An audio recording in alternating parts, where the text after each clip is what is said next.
Good evening, welcome, namaste to this old fool. And it's fun being foolish, you see. And it's foolish being fun. And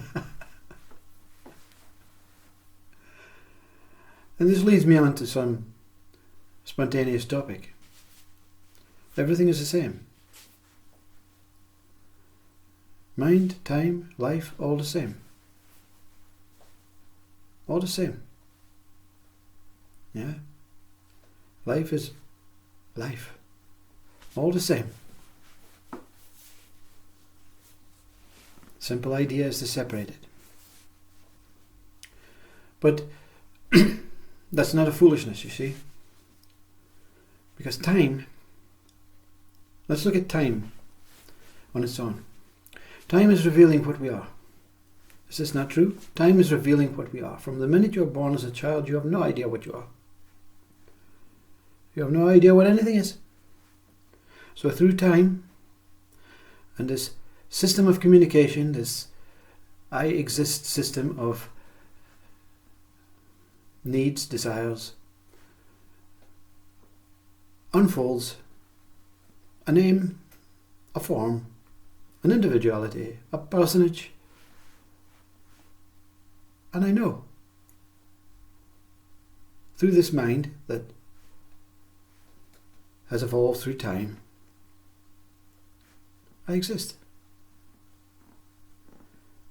And then at some point, maybe for some, for the few, before this body death, time reveals what I am not. The minute you stop breathing, what happens? You know that you're no longer. So time has now revealed what you are, and then unfolds and reveals what you're not. For most, on the last breath. This is the difference between ego and non-ego. Non-ego knows in advance. Ego simply refuses to believe and continues to grow. So enlightenment can be classed as an experience, a positive experience, but it's a negative experience in the sense of growing. Because enlightenment means you stop growing. Time then begins to unfold what you are not. So you have this revelation before the body goes that you are not this body. So you're in preparation for this body death. And you can say, so what? Well, no, yeah, so what? It matters not. Because the minute the body goes, time will clarify what you're not. And what happens?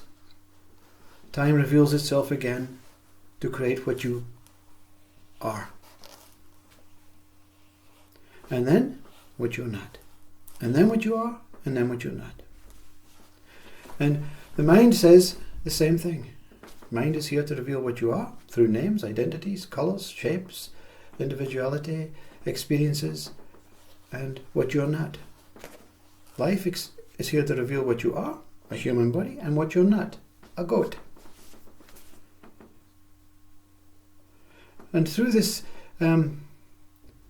experience, mind has developed this idea that this circle of life, this ongoing circle that goes round and round, not, I am not, I am not, I am not, thinks there's a purpose to that. And the mind is saying, what's the purpose? Because the mind knows what the purpose is. But it wants to, for you, this seeking time after time, after no time, after time, after no time, after time, to say, whoa, what are you looking for? Mind knows that the answer, but it's not going to reveal it to you until you stop. And what stops? Time stops, mind stops, life stops. In this circle, there's a little break. Mindfulness points it out. Look at Thich Nhat Hanh's video, that little break. What is that little break? When you when you move out of time, move out of mind, move out of life. For a nanosecond, which appears to be like 7 years in this time. And in this stopping, there's a witnessing. And a witnessing is what this information is. Time is a revolutionary thing. No time is a revolutionary thing. They're all going in the same direction. Time, no time. Time, no time. Time, no time. So what is the stopping? What does it reveal?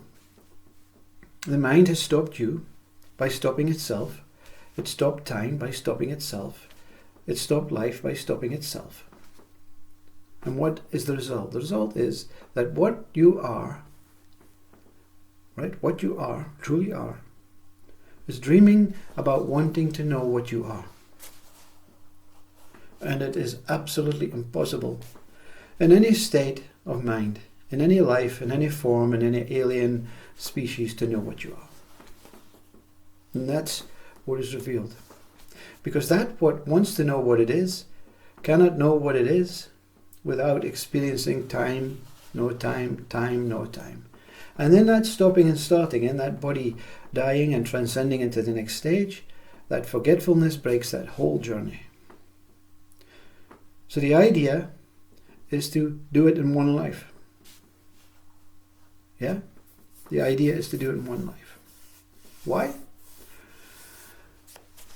Well,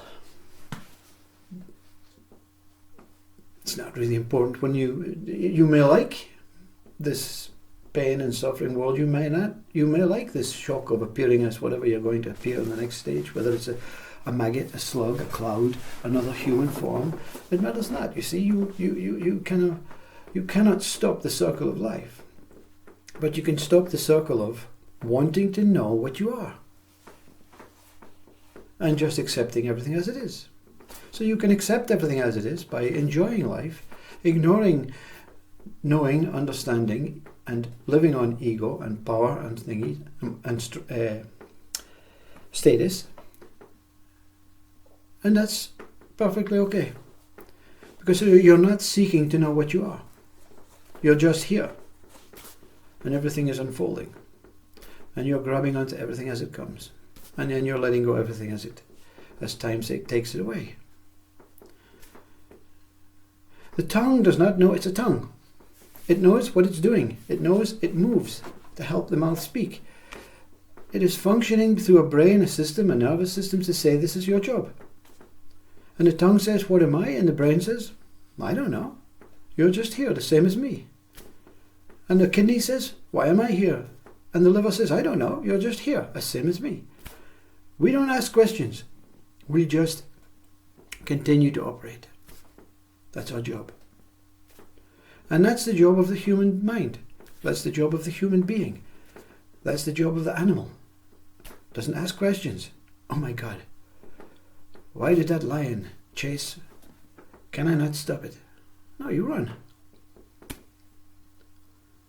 Survival.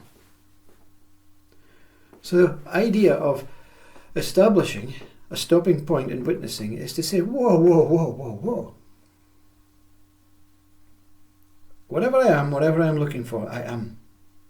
I have no idea what I am. And through this searching and seeking and dream and time and mind, I have the option to continue to try and find out who I am by looking everywhere else except myself. And when I look at myself, I find out that I don't know who I am. But I know that what I am is infinite, it's limitless, it's of no beginning and end, and it is of no form and no formlessness. And it is of no interest to anything that is seeking to know what they are, or it is, or I am outside there, because they're on that path of discovery, of discovering nothing. Information, ideas, concepts, more reason to continue to discover, to learn, to know, to understand. And then time goes, shit. All that for nothing. Okay, There's another option. Do you want to go back? Yeah, I want to know who I am. Okay. Time unveils what you are, and whatever you are on the next stage. And then it will take it away again, momentarily, gradually, or in the last breath, you are not. Ramana Maharshi spends his whole life saying, I am not. Yeah? Because he knows. What's the point of looking? What's the point of believing anything? What's the point of hoping? You know, it sounds very negative to the one that is seeking, and it has to be negative to you if you're seeking. If you're seeking to know what you are, and you have this urge, this desire to deny these words and say, no, I'm not interested in that. I want to know who I am. And you have to. You have to ignore the words of negativity, if you want to call it negativity, or denial. You have to ignore Ramana Maharshi, because you will not be satisfied, you will not be content until you find what you are not on your own. Through looking through what you are, as a body, as a mind, as time, as life. You have all the tools, everything. God, or your own ability to create yourself as whatever you are, gave yourself all the tools to go on the journey. But the gold digger may have all the great tools and never find gold. Isn't that true? I spent all my life trying to be famous, and I never found it. And all the time, I realized when I seeked and stopped and left this circle, I could not be any famous than what I was. To another, they're not concerned. To me, wow, what a fool. What a fool to look for something that I already have. It's like the child. Child says to parents, I must go out in the forest to look for your shoes, to look for my shoes. I left them there. That's the last time I saw my shoes was out there. I can't find them in the house. And the parent says, no, your shoes are in the cupboard. And the child says, no. I've looked. No. Outside. Yeah? And the child spends 2 hours, 4 hours, 6 hours. Comes back, says to the parents, can't find my shoes. And the parent says, oh, well, you know what, you tried. Parents don't disclose the shoes to the child. Child gets up the next morning, looks in the cupboard. God. They were there all the time. The shoes is mind and time. The parent is wisdom. It knows. Don't look out there. Look inside. Namaste Om.